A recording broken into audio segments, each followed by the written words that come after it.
Oi, pessoal, boa tarde. Meu nome é Ana Clara Suete e eu vou falar um pouco para vocês hoje sobre peixes recifais. Então, a gente vai passar rapidamente sobre a identificação das espécies, a classificação e uma maneira de monitorar, né, os peixes recifais através da ciência cidadã. Bom, então, quem são os peixes recifais? Os peixes recifais, eles são espécies que vivem ou transitam em algum momento da vida no ambiente recifal. Mas eu quero deixar claro aqui para vocês que essa classificação de autor para autor, ela pode variar, depende da interpretação. Mas eu vou dar para vocês 3 exemplos para vocês entenderem por que as espécies vivem, né, diretamente ligadas ao Recife ou transitam e por isso são chamadas de peixes recifais. Bom, a primeira é essa donzelinha, a Astergastes rocassensis. Ela é uma espécie endêmica das ilhas oceânicas, na verdade só de Fernando de Noronha e Atol das Rocas, e ela passa todo o seu ciclo de vida numa ilha oceânica, né, num recife de coral. Então, todas as atividades que ela realiza desde o seu nascimento são feitas no Recife. Então, ela é uma espécie de peixe recifal. A segunda, que é essa aqui, é o dentão, é o Otijano jocu, e ela só passa a frequentar um recife de coral depois do seu nascimento, porque ela nasce, né, no manguezal e a partir disso, né, ela vai migrando e assenta no Recife depois para as suas atividades, como alimentação, reprodução e também utiliza o Recife como abrigo. A terceira espécie é a barracuda. É uma espécie pelágica, né, que vive no ambiente pelágico, mas ela está associada, né, ao Recife porque ela é frequentemente vista, né, para alimentação, forrageamento nesses ambientes. Então, também é chamado de espécie recifal, né, de peixe recifal. Então, aqui a gente vê 3 exemplos, né, de 3 espécies que utilizam o ambiente de uma maneira, esse ambiente recifal, de uma maneira diferente, e por isso as 3 são chamadas de peixes recifais.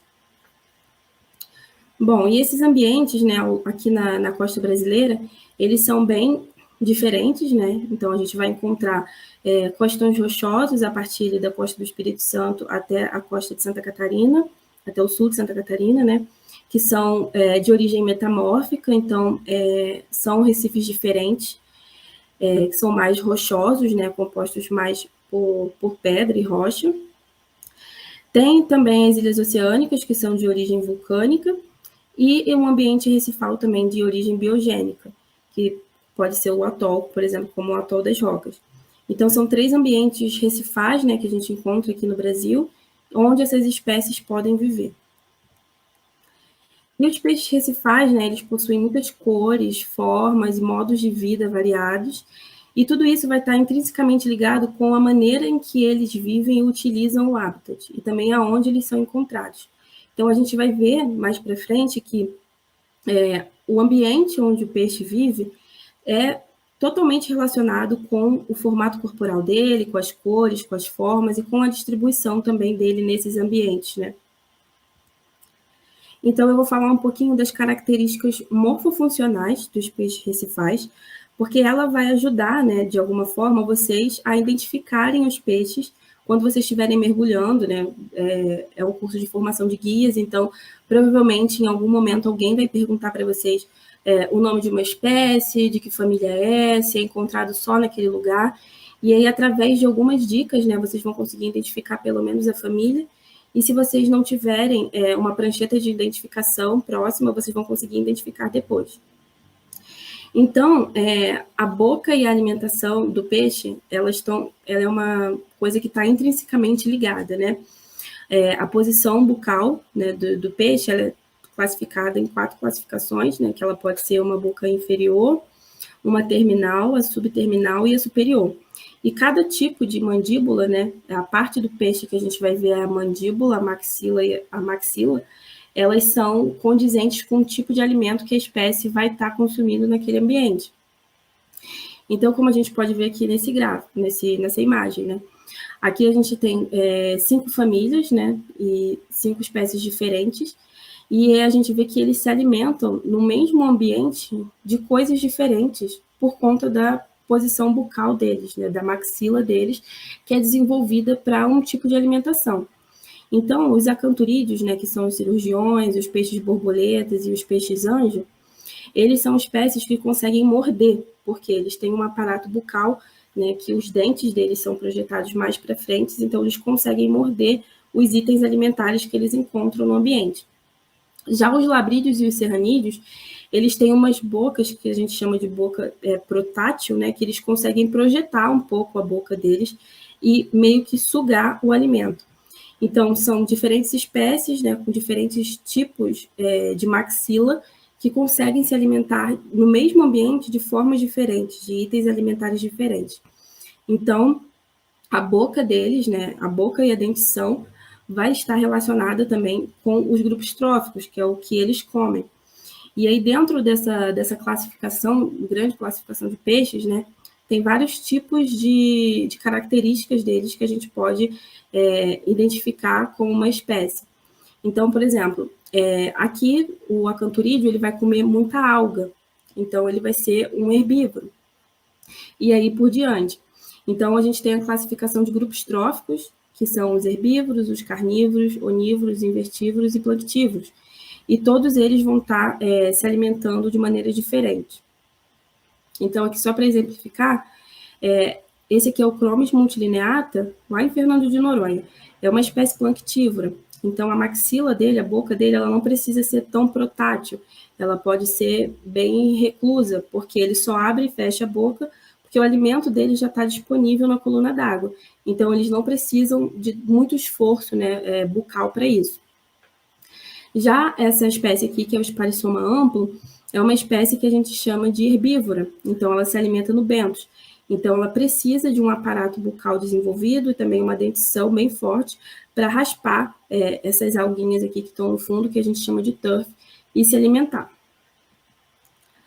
Bom, o formato do corpo dos peixes, eles são divididos, né, entre achatado lateralmente e achatado dorso-ventralmente. E esse formato do corpo, ele está muito relacionado a evitar a predação de outros peixes, né, dos peixes maiores. Então, por exemplo, você está mergulhando num recife e você está vendo esse caranx aqui. Ele, a vista frontal dele, ele é bem estreito, ele é bem fino. Então, vai ser bem difícil para o predador ver essa espécie. Então, é uma estratégia para evitar, né, a sua predação. Já as espécies achatado dorso-ventralmente também possuem essa facilidade, né, de conseguirem se camuflar no ambiente. Então, não sei se vocês já viram, mas uma espécie que é muito comum aqui nos recifes brasileiros é o linguado. E o linguado ele tem duas características, né? Ele consegue ser achatado dorso-ventralmente, então ele está sempre ali no substrato. E a coloração dele também é uma coloração que está sempre camuflada no meio ambiente. Então, ele consegue, de duas formas, se proteger da predação. Outro animal que também consegue se proteger, né, através desse achatamento são as raias, né, que se camuflam no meio da areia e, dessa forma, o predador não consegue enxergar. Bom, as cores. Os peixes recifais, eles são conhecidos por terem muitas cores, eles têm um aspecto de cor muito grande. E aqui nesse artigo, que ele está disponível em português também, os autores viram que a coloração ela está relacionada com o ambiente em que o peixe vive. Então, aqui a gente vai ter peixes, né, que vivem mais no raso, ali perto dos corais. Então, são peixes mais coloridos. Aqui, nessa parte, são os peixes mais pelágicos, né, que são peixes que geralmente apresentam coloração mais acinzentada, amarronzada, e não precisam ser tão coloridos assim. E aqui nessa parte final, a gente vê que são peixes que são desprovidos de cor, né, porque são peixes que vivem em ambientes mais profundos, geralmente zonas abissais. Então, eles não precisam de coloração, porque a coloração está envolvida com reprodução, com o modo que o indivíduo vive no ambiente. Então, são espécies que não precisam dessa coloração tão diferenciada quanto as espécies do raso. Bom, quanto às nadadeiras, os peixes recifais, eles têm, no geral, 7 nadadeiras, mas aí eu vou falar com vocês aqui das mais comuns, que são as que a gente vai conseguir depois identificar e classificar as espécies de acordo com a sua família. Uma característica interessante quando a gente estuda peixe recifal é que algumas características corporais do indivíduo, elas podem estar relacionadas com a família.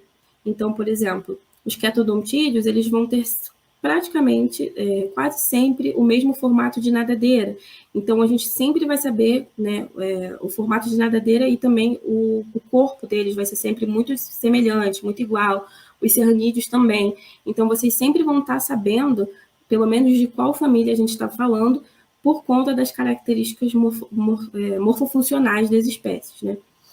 Então, aqui a gente tem um peixe cartilaginoso, né? Então, a gente tem as nadadeiras caudais, as dorsais, a pélvica e a nadadeira peitoral. E aqui um peixe ósseo. Então, a gente tem a nadadeira dorsal, a nadadeira adiposa, a caudal, a anal, a pélvica e a peitoral. É claro que quando vocês estiverem mergulhando, provavelmente vocês não vão conseguir identificar rapidamente todas essas características que eu estou falando.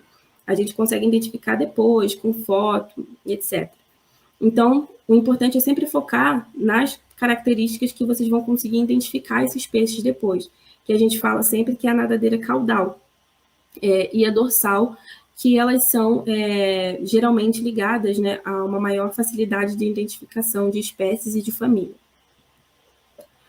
Bom, então, as nadadeiras caudais, elas podem ter duas classificações. A primeira, ela é mais relacionada à anatomia interna do peixe. Então, ela pode ser protocerca, quando ela não tem nenhuma diferenciação, heterocerca, quando ela é bipartida, né? Então, quando ela tem duas direções, a homocerca, quando ela é homogênea, né? Então, o nome já fala tudo, e a leptocerca, quando ela é afunilada.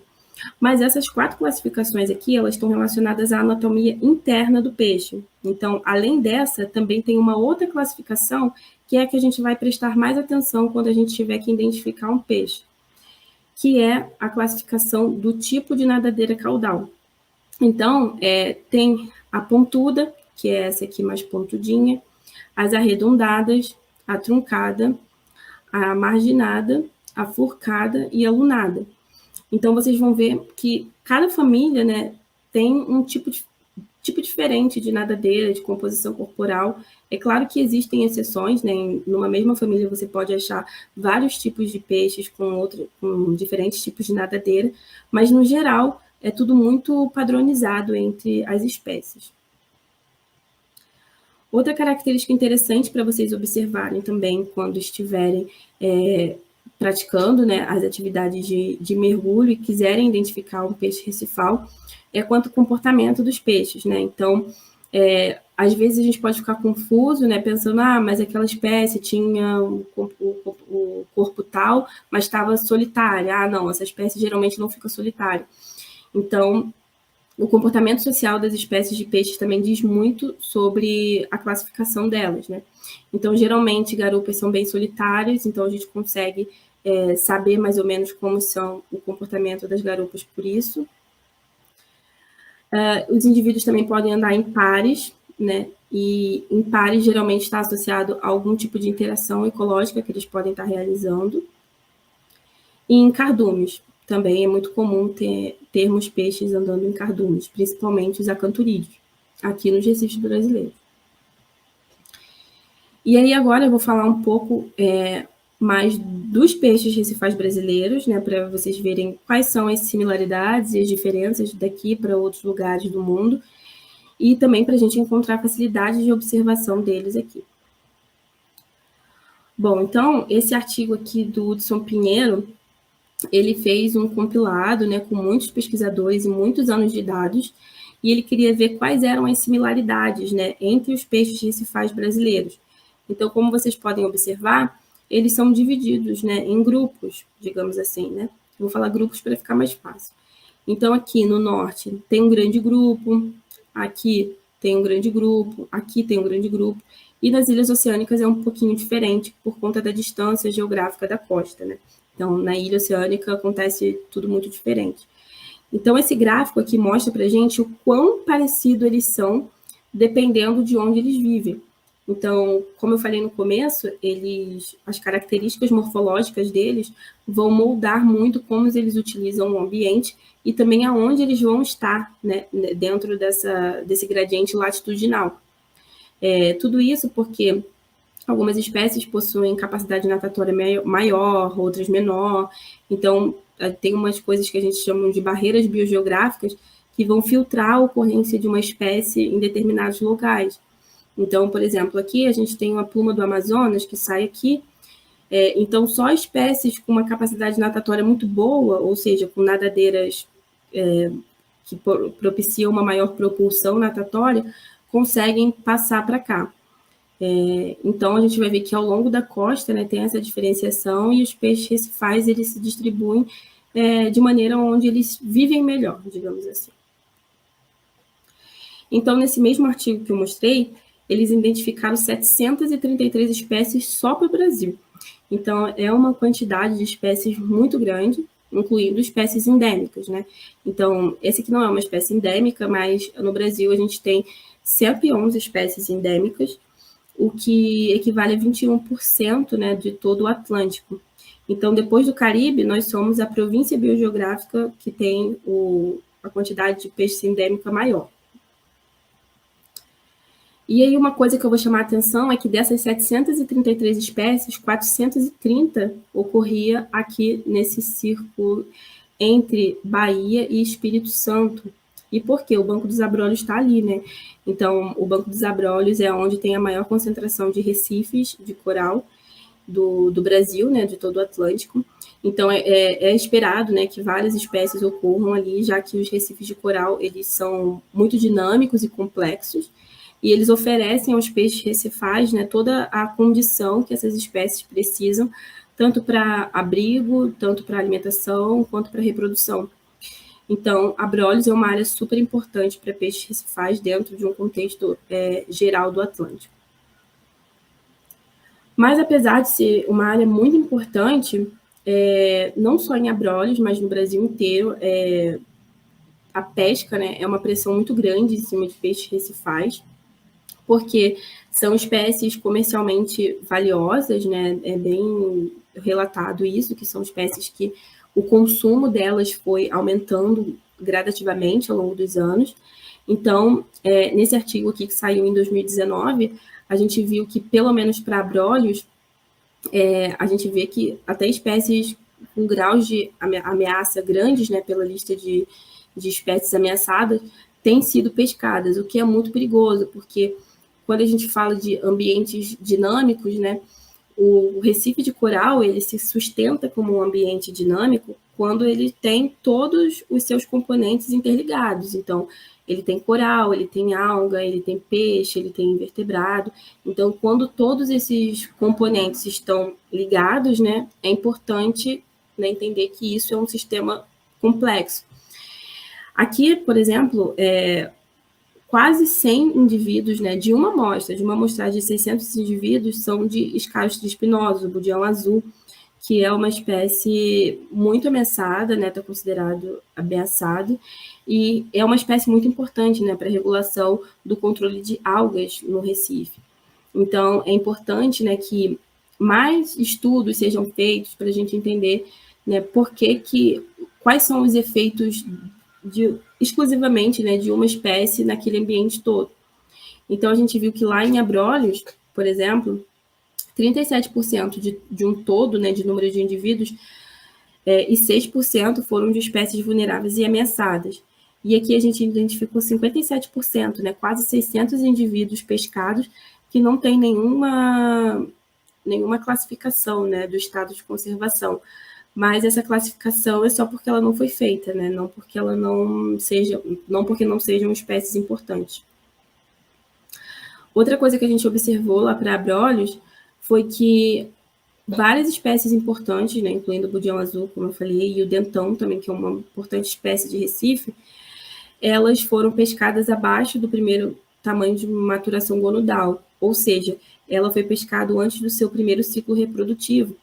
Então, se ela morre antes do primeiro ciclo reprodutivo, as gerações seguintes, né, foram prejudicadas. E aí toda essa preocupação, né, de pescar espécies depois desse tamanho, ou não pescar, né, quando ela é proibida, é importante porque se a gente pesca uma espécie que não reproduziu nenhuma vez, a gente está diminuindo, né, consideravelmente o tamanho da população dessa espécie ao longo dos anos. Bom, e aí, visto toda essa dinâmica, né, de como que a gente pode entender a importância de peixes recifais né, aqui no Brasil. Eu falei para vocês de características, como que a gente identifica as características, falei para vocês da importância das espécies, e agora eu vou falar para vocês que a ajuda de vocês, né, nesse monitoramento é muito importante, porque a costa brasileira é muito grande, a gente tem, como eu falei, 733 espécies, só 430 no Banco dos Abrolhos, então, assim, é muita espécie para monitorar, e às vezes a gente não consegue dar conta disso, né, é muita informação. E aí surgiu, há uns anos atrás, várias iniciativas de ciência cidadã, que é quando os cidadãos né, do país nos ajudam no processo científico. Então, por exemplo, vocês que estão se formando guias, vocês podem ser um cientista cidadão, ajudando a gente, instigando as pessoas que vocês vão estar conduzindo dentro das unidades de conservação a serem também esses cientistas colaborativos, né? Então, ela é uma ciência nova, né, que a gente chama de co-criada, colaborativa e contributiva, porque vocês estão ligados com a gente em todos os momentos, né, desde a obtenção de dados até, às vezes, a discussão, questionamentos e outras coisas que podem estar relacionadas a um processo científico, né. Então, aqui no Brasil, a gente tem vou dar dois exemplos, na verdade, mas a gente tem o projeto De Olho nos Corais, que é coordenado pelo professor Guilherme Longo, da UFRN, que é um ciência cidadã para monitoramento de corais. Mas agora a gente também tem começado, né, o projeto Cientista Cidadão com o PEL de Ilhas Oceânicas, né, que é um projeto que eu estou associada, para monitoramento de peixes recifais. Então, os cidadãos das Ilhas Oceânicas ajudam a gente a identificar essas oscilações, né, de tamanho populacional de peixe. Então, eu acredito que em outros lugares do Brasil também tenham essas iniciativas e que a gente pode começar a pensar, né, a partir desse conhecimento de vocês. Agora que vocês já vão ter o caminho para identificar as espécies, vocês também vão ter o caminho para ajudar a gente nessa empreitada, né, de identificar os gaps de identificação e também de monitoramento de peixes ao longo da costa. E aí, por último, uma coisa que nos ajuda muito e também pode ajudar vocês, guias, nessas unidades de conservação, são os guias de identificação de peixes recifais, né? Esses guias, eles estão disponíveis em várias plataformas na internet, em vários sites, e eles são muito úteis, né? Porque eles são um compilado, né, de todas as espécies que ocorrem nesses locais. Como eu falei, né, a gente viu naquele gráfico, não necessariamente uma espécie que ocorre no Nordeste vai ocorrer aqui no Sudeste. Então, esses guias de identificação, eles estão separados por estados ou por áreas, né? Então, a gente tem o guia de identificação do PELD, que é só para a Ilha Oceânica, mas a gente tem esse, que é da Costa dos Corais, a gente tem para a Ilha do Arvoredo, eu acho que também, provavelmente, tem para várias reservas biológicas, né, que a gente encontra aqui no Sudeste. Então, é bem interessante vocês olharem também esses guias de identificação, porque eles vêm com a espécie, o nome comum da espécie, o tamanho máximo e mínimo que a espécie tem para aquele local, e aí vocês podem começar a acompanhar também como que uma espécie é chamada, né, de como a regionalidade do país, ela consegue mudar, né, o nome de uma espécie de um lugar para o outro. E outra coisa também que ajuda muito são os livros de identificação de peixe.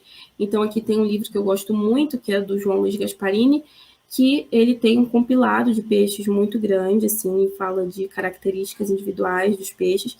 Aqui eu tentei passar um geral para vocês, mas é claro que tudo é muito grande, é muito vasto. Então, nesses livros e nesses guias de identificação, vocês vão conseguir achar melhor várias informações sobre peixes recifais aqui no Brasil.